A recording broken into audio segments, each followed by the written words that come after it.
Hey there, Cheryl here. I am so excited to bring this to you. I've gotten so many questions, and I'm coming off of 4 sold out speaking events for women's organizations. So I wanted to make sure to share some of the content with you, and it has to do with defusing emotionally charged conversations so you can remain highly influential and have the impact you want and deserve. So the first step to this is what I'm going to share today, and there will be more content coming on this, so don't worry about that. But the first step is really in your preparation. Now, one thing that Chris Voss says, who is, FBI hostage negotiator, part of the NYPD, and now running the Black Swan Group, I had opportunity to spend time with him in New York City, and then I'll be spending more time with him coming up in March. And one thing that he says, that in emotionally charged environments, we're going to fall to our highest level of preparation. So in order to diffuse emotionally charged conversations and remain highly influential, it's going to be incredibly important that you are first prepared. And so I'm going to share the first step in being able to do that.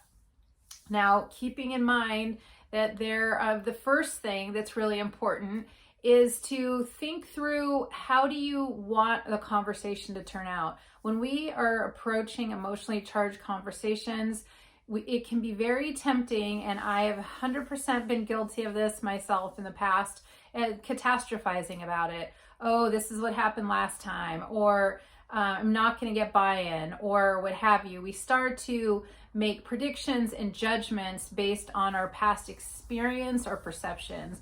And so the best thing and the first thing we can do is think about, how do I want this conversation to turn out? And also, how do I want to feel, and how do I want my counterpart to feel? So that puts you into a positive and forward-thinking mindset, which is incredibly important.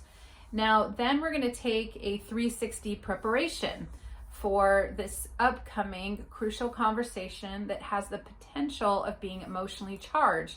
And if you do this and you do it well, then it's going to give you the ability to de-escalate the conversation when you are in it. And actually, it'll give you the chance of having a potentially emotionally charged conversation not be so emotionally charged in the first place. So we want you to do, the first thing is to really take what I call a 360 preparation of your upcoming conversation.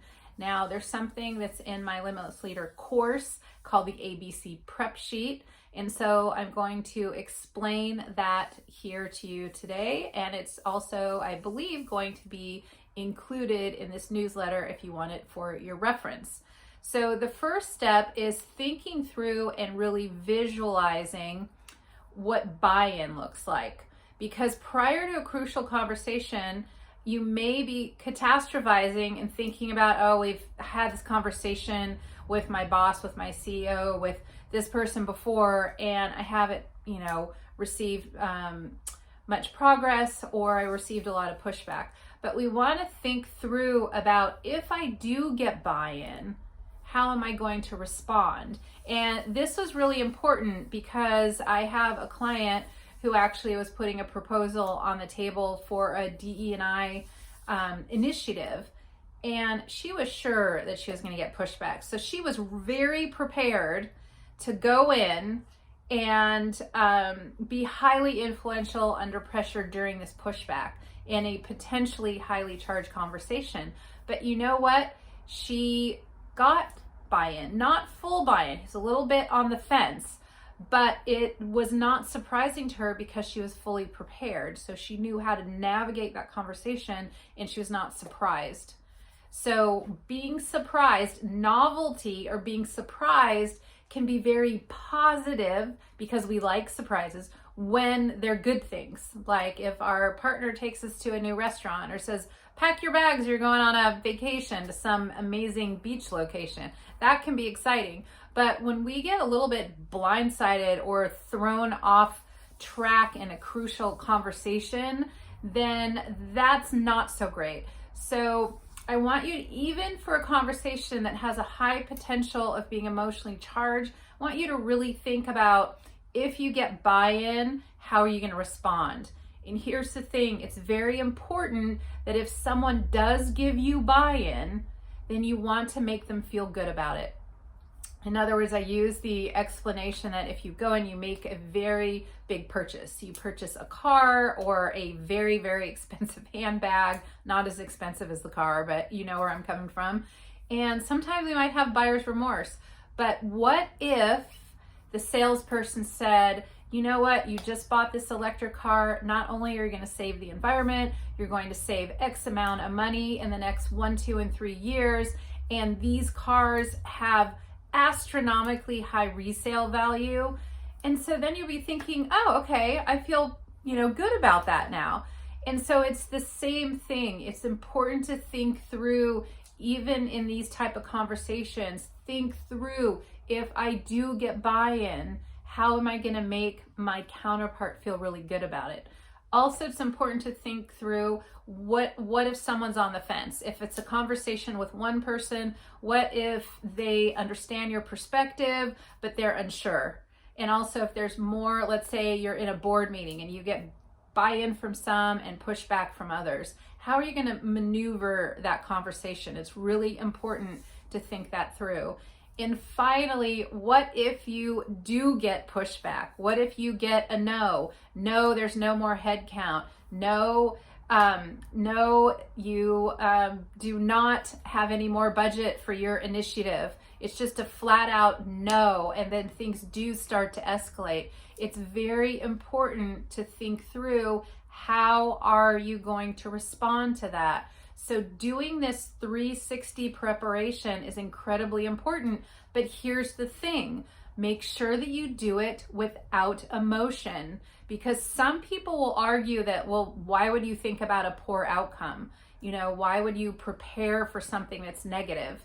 Well, the purpose of doing that is to create familiarity. World-class athletes and Olympians, they think through their performance. If you're a 400-meter track athlete, you might think about, okay, what could happen if I get bumped in the corner? Okay, what if I stumble?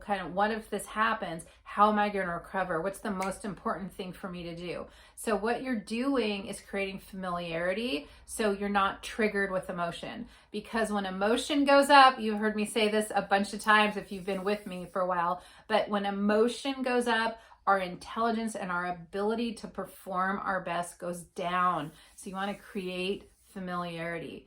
So think through step A, plan B, plan C with no emotion. It's just you're observing. Okay, I'm observing this might happen. I'm observing that I get buy-in. I'm observing that they might be on the fence, or he or she might be on the fence, and I'm observing that there's a no. And then really think through how you're going to respond. And also thinking through that this is incredibly important, like I said, without emotion, but also to visualize it. Not visualize what's happening, but visualize your response. Okay? So I hope you found this useful.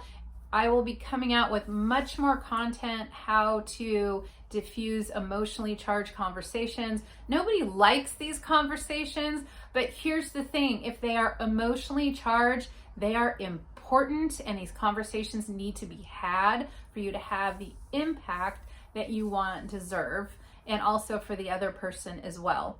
So here's to you being amazing. Please do not hesitate to reach out to me if I can help you or your team in any way. And as always, I'm cheering you on, and I look forward to seeing you next time.